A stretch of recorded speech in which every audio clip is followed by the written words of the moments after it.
Brenden Nel is now with us. Hello, Brenden. Hello, Brenden. Hello, Brenden. It wasn't near my phone. Now you are. Okay. We won. Point number one. Yes. But we didn't win convincingly, and we certainly didn't win convincingly enough for me to believe that we have a chance against New Zealand at Eden Park in Auckland in 2 weeks' time.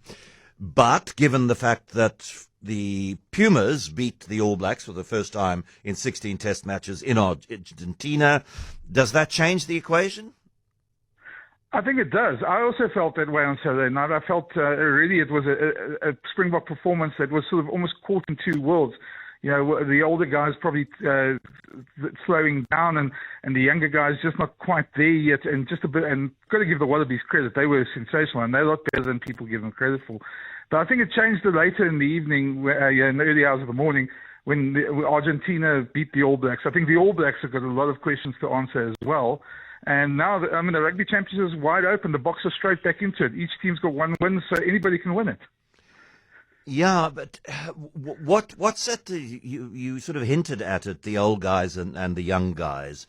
Because are we paying the price for this lack of continuity in team selection? I mean, it's very good to give outsiders a chance, bring people into the group, put them into a test, see how they do. But if you don't have continuity of selection, then those sort of instinctive moments of knowing where your mucka is going to be and so on, you don't get a chance to develop that rhythm.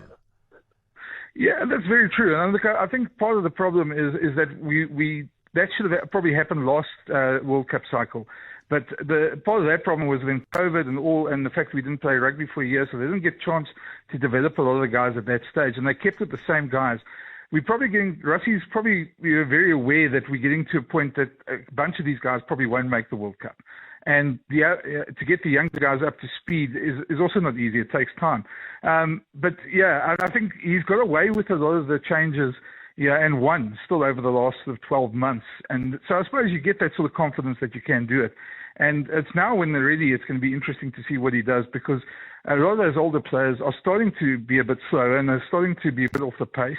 And does he back the youngsters, even though, they haven't got many caps amongst them. So it's going to be a very interesting next sort of 6 to 12 months for the Springboks. The Springboks scrum, we won a scrum penalty early.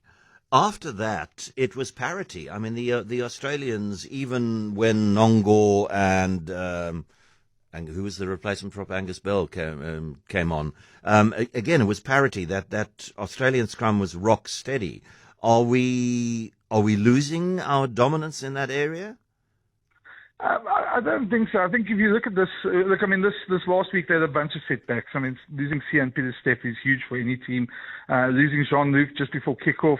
There was a bit of, there wasn't much balance in that pack, and you didn't have an Eben Etterberg there as well. I felt it was quite a light pack and very mobile, but very light pack. So, that's the one part of it. The other part is our reserve props have got, sort of one or two test caps between them. And so they is not there. We were very spoiled when a guy like Gerard Steiner came onto the scene about 12 months ago and, slotted in and had that dominance straight away. I think the newer guys are taking their time a bit and they're not quite up to speed yet. I also thought the ref wasn't maybe that generous to us in a couple of those scrums.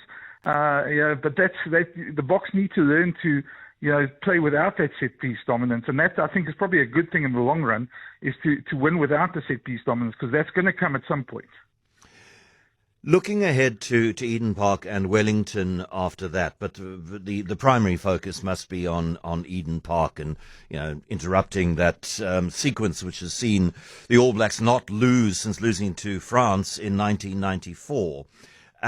Do you go Williams-Pollard 9 and 10? Well, I think they probably are Grant is definitely the best 9 at the moment, and I think he's the most dangerous 9.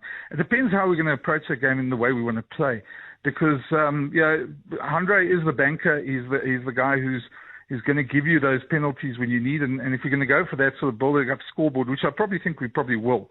We played very conservatively there, but at some point we're going to have to do a bit more than that, because we won't beat the All Blacks by just playing conservative. So I would say I would actually go with Sasha. But again, you got to ask the question: has Sasha got enough game time, and is he confident enough? Look, he brims with confidence when you speak to him, but it's a different thing getting onto the field there in front of a packed Eden Park. I've watched games there a couple of times, and it's quite an imposing atmosphere there.